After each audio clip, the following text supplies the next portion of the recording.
नमस्कार, मैं हूं कंचन राय और आप देख रहे हैं राष्ट्र आजकल। खबरों के अनुसार भोपाल बलात्कार मामले के मुख्य आरोपी फरहान ने पुलिस पूछताछ के दौरान कथित तौर पर कहा कि उसे अपने किए गए पर कोई पछतावा नहीं है और वह इसे सवाब का काम मानता है। इस बात को लेकर राजधानी भोपाल में एक प्रेस कॉन्फ्रेंस का आयोजन किया गया। दोस्तों, हाल ही में भोपाल के अंदर एक बलात्कार कांड हुआ जिसकी चर्चा बहुत हो रही है, जिसके अंदर आरोपी फरहान ने बोला था कि उसने ये बलात्कार सवाब की लिए करा था, जिस पर भोपाल के उलेमाओं ने एक प्रेस कॉन्फ्रेंस करी और ये बताया कि जो कृत्य किया है वो इस्लाम से उसका कोई ताल्लुक नहीं, एक अपराध है। आइए हम इस प्रेस कॉन्फ्रेंस के देखते हैं कुछ हालिया भोपाल में एक इंसानियत को शर्मसार करने वाली घटना, जो बलात्कार की घटना घटित हुई, उसमें कुछ तथ्य ऐसे थे जो कि पूरे एक समाज को घेरे में खड़ा करने वाले थे। तो इसीलिए आज हमने ये प्रेस कॉन्फ्रेंस यहाँ पे ऑर्गेनाइज की है, जिसमें हमारे धर्मगुरु यहाँ पर मौजूद हैं। हमारे नायब शहर काजी जनाब अली कदर साहब हुसैनी यहाँ मौजूद हैं और उसके अलावा रजीउल हसन साहब, डॉक्टर अल्लामा रजीउल हसन साहब हैदरी, जो कि इमाम जुमा हैं, शिया कम्युनिटी की ओर से रिप्रेजेंट कर रहे हैं। तो हम ये प्रेस कॉन्फ्रेंस शुरू करेंगे, तो आप लोग जो भी सवाल लेना चाहें। तो मेरा धर्मगुरुओं से सवाल है, लव जिहाद जो एक शब्द चल रहा है लगातार अखबारों में शाया होता है, आज तक मुस्लिम समाज की तरफ से इस पर आपत्ति क्यों नहीं उठाई गई? नहीं, आपत्ति तो हमेशा उठाई गई है और आपत्ति उठाई जाती रहेगी, क्योंकि लफ्ज़ जिहाद दुनिया की किसी भी डिक्शनरी का लफ्ज़ नहीं है। ये तो एक खुद ब खुद बन जाने वाला लफ्ज़ है या बनाया जाने वाला लफ्ज़ है। हमारे पार्लियामेंट में भी नेशनल लेवल के ऊपर ये बात पहले आ चुकी है, सवाल पूछा जा चुका है कि लफ्ज़ जिहाद क्या है, और बहुत ही हाई अथॉरिटी की तरफ से मंत्री लेवल से ये बयान आ चुका है कि लफ्ज़ जिहाद नाम का कोई शब्द हमारे कॉन्स्टिट्यूशन में भी नहीं है और इसका एक बना हुआ लफ्ज़ है। मगर ये लगातार अखबारों में शाया होता है, ये एक दुखद बात है। ये तो प्रेस की जिम्मेदारी है कि वो ऐसे शब्दों के सिलसिले में जो सेंसिटिव हैं और दूसरे किसी ख़ास समुदाय को निशाना बनाने वाले शब्द हैं, उस सिलसिले में प्रेस को एहतियात करना चाहिए कि वो ऐसे गढ़े हुए शब्दों को कंडम करे, उन्हें ख़त्म करे, ना कि उनको शाये करे और उनको फैलाए। ये प्रेस की जिम्मेदारी।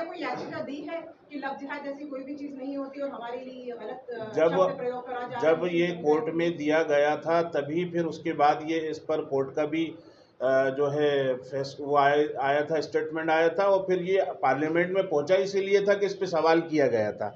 अब पार्लियामेंट तो हमारा जो है एक हाई अथॉरिटी है, वहाँ पे ये वर्ड आ चुका है। अब राज्य में अगर कोई इस लेवल के ऊपर बात करता है तो ये उसकी कम इल्मी का नतीजा है। उसको मिला के आप रेप केस का निंदा करते हैं? कौन नहीं करेगा? जो भी तो इंसान इतने दिन हो गए हैं, आपने वक्फ बिल के लिए इतना 9 से 9:15 तक लाइट्स बंद करवाई पूरे भोपाल की, और बहुत सी जगह रैली निकलवाई और बहुत सी जगह आपने प्रदर्शन करा। तो अभी तक आप अपने आप को ये साबित करने के लिए कि हाँ मुस्लिम समुदाय दुखी है, निंदा करता है इस चीज के लिए, आपने इसके लिए कुछ क्यों नहीं करा? ये आपकी मालूमात में कमी है। ये पहली प्रेस कॉन्फ्रेंस नहीं है, कंटिन्यूसली जो है क़ज़ियात की तरफ से बयानात आ रहे हैं, और ये तो कम से कम 10वां बयान होगा। जो काजी की हैसियत ऐसी होती है कि अगर वो एक लफ्ज़ भी अगर बोले तो वह एक बहुत बड़े मुजाहिरे की हैसियत रखता है। एक ज़रा सा काजी अगर एक लफ्ज़ बोल दे तो पूरे शहर का माहौल जो है वो बदलता है और उसके अंदर एक अच्छा इम्पेक्ट पड़ता है। काजी साहब, मुफ्ती साहब, दूसरे मुफ्ती साहब, और सबसे पहले मेरा बयान इसके ऊपर आ चुका है कि जिसने भी ऐसा कृत्य किया है और इतना अपराध, बड़ा अपराध किया है, वो किसी भी मज़हब का हो, किसी भी धर्म का हो, उसे सज़ा मिलनी चाहिए। लेकिन अफसोसनाक बात यह है कि इस रेप के बाद और इस अपराध के बाद कहीं ना कहीं इसको मुस्लिम समाज के ऊपर डाले जाने की कोशिश की जा रही। तो मैं ये सवाल करता हूँ कि जो इतना बड़ा केस हुआ था, प्रज्वल रेवन्ना का केस था, हज़ारों औरतों के जो है नाजेबा वीडियोस बनाए गए और उनके साथ ज़्यादतियाँ की गई, वो एक मुस्लिम नहीं था। इसी तरीके से संजय रॉय, जिसने वहाँ पर RGK का एक बड़ा अपराध उसने किया था, एक मासूम डॉक्टर के साथ, जूनियर डॉक्टर के साथ ऐसा ख़तरनाक अपराध हुआ था, वो भी मुसलमान नहीं था। अब अगर कोई ये कहे इन केसेस को देखकर कि सारे हिंदू ऐसा करते हैं, तो दूसरों से पहले हम इसका खंडन करेंगे कि नहीं, सारे हिंदू ऐसे नहीं होते। ऐसे ही हम सारे समुदाय के लोगों से और धार्मिक व्यक्तियों से और विद्वानों से और प्रेस से ये उम्मीद करते हैं कि जब ये आवाज़ कहीं से लगे कि मुसलमान ऐसा कर रहा है, तो वो उसका खंडन करें कि अगर 2-4 मुसलमानों ने ऐसा किया है तो सारे समुदाय के ऊपर इस बात को ना डाला जाए।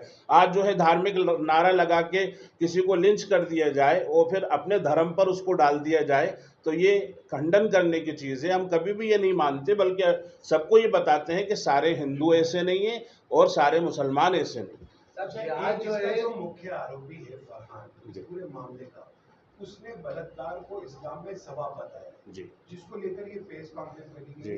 तो क्या इस्लाम में मैं आपसे ये सवाल करता हूं कि फरहान अगर कल ये कहे कि मैं निर्दोष हूं, तो क्या कोई उसे मानेगा? एक अपराधी की बात क्या सुनने योग्य है या मानने योग्य है या प्रेस में शाये करने योग्य है? अपराधी की बात तो हमेशा झूठ में और सच में लिपटी हुई होगी।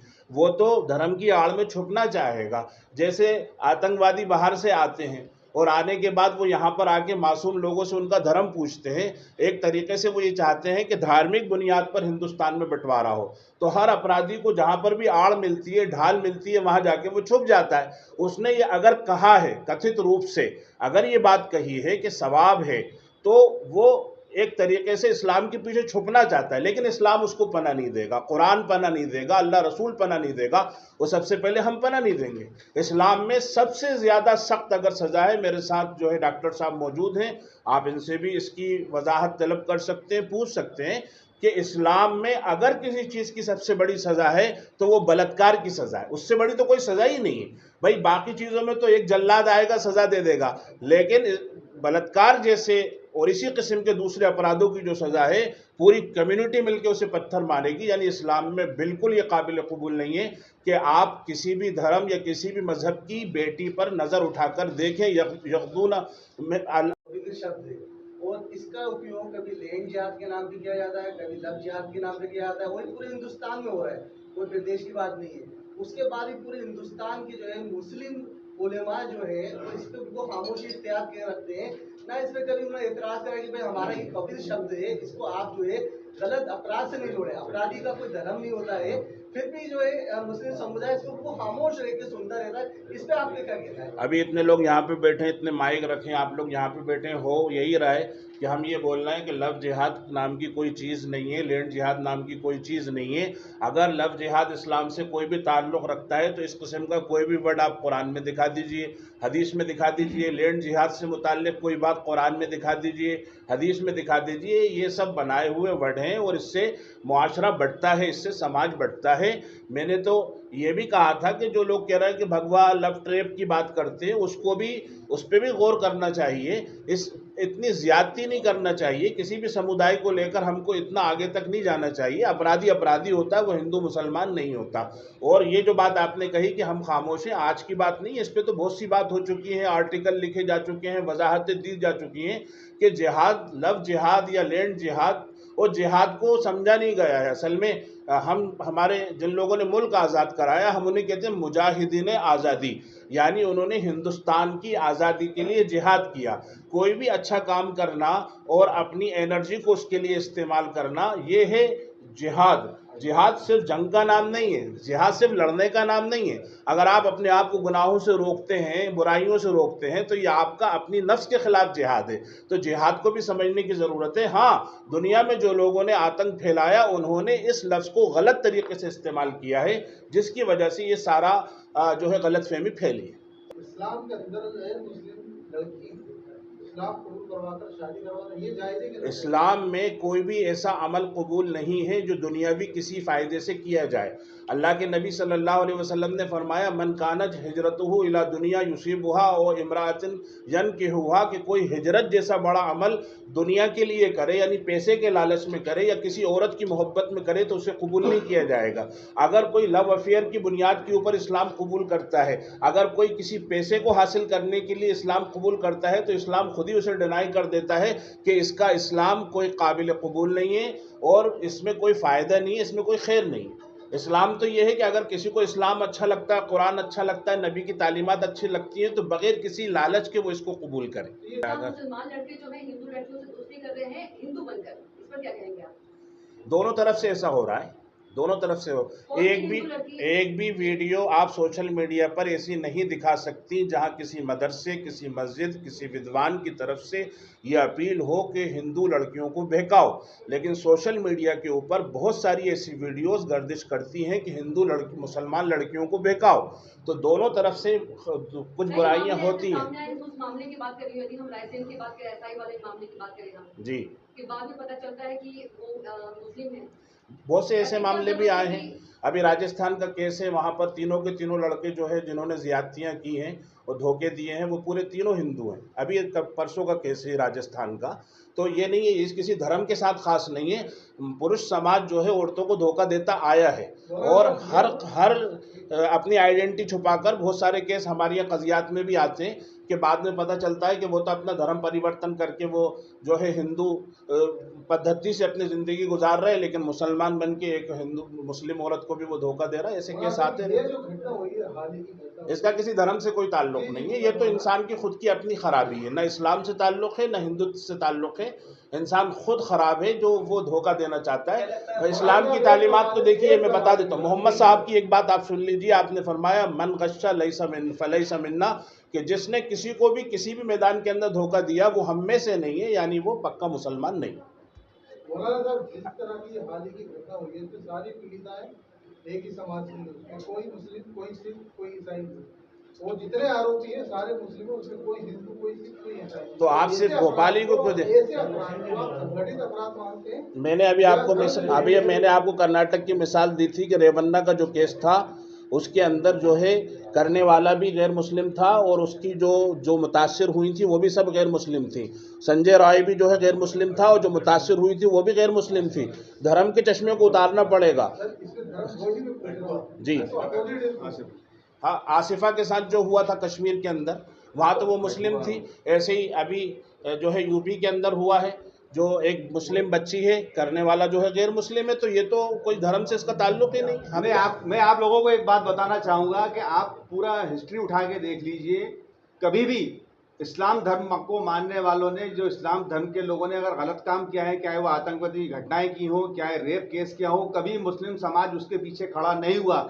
लेकिन वहीं आपने देखा होगा, चाहे गुजरात का मामला हो, चाहे आपका कठुआ का मामला हो, किस तरीके से बलात्कारियों का स्वागत किया जाता है, उनके हार फूल किए जाते हैं, उनकी जय जयकार की जाती है, उनके जुलूस निकाले जाते हैं। लेकिन मजहब इस्लाम का एक भी काम ऐसा दिखा दीजिए कभी किसी आतंकवादी का या रेप केस करने वाले का मुस्लिम समाज ने स्वागत किया हो। मुस्लिम समाज की ये सबसे बड़ी खूबी है कि मुस्लिम समाज कभी भी गुनाहगार के साथ नहीं देता। और आपने ये देखा होगा कि सैकड़ों केस ऐसे हैं कि 20 साल 25 साल बाद किसी पे आतंकवाद की घटनाएं, आतंकवादी बना दिया गया है, 25 साल बाइज्जत बरी हुआ है। कई मामले ऐसे सामने आए हैं, लेकिन कभी मुस्लिम समाज ने उनका समर्थन नहीं किया। ना हम कभी समर्थन, देखिए कहीं ना कहीं हम हमारे बिल्कुल दुनिया के हर पीड़ित के साथ हैं, दुनिया के हर कातिल और जालिम के खिलाफ हैं, दुनिया के हर मकतूल और मजलूम के साथ हैं। जितनी भी पीड़िता है, चाहे वो हिंदू हो या मुसलमान हो, हमेशा सबसे पहले हम उनके साथ खड़े हों।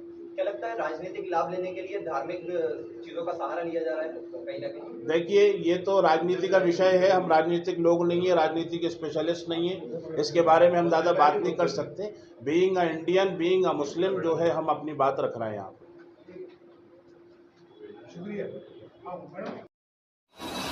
ये थी प्रेस कॉन्फ्रेंस जो कि भोपाल में आयोजित की गई थी। मैं मोहम्मद फ़हीमुद्दीन, राष्ट्र आजकल के लिए भोपाल से। रखिए देश के हर शहर, हर गांव, हर कस्बे की खबर पर नजर, सिर्फ और सिर्फ राष्ट्र आजकल न्यूज़ चैनल पर।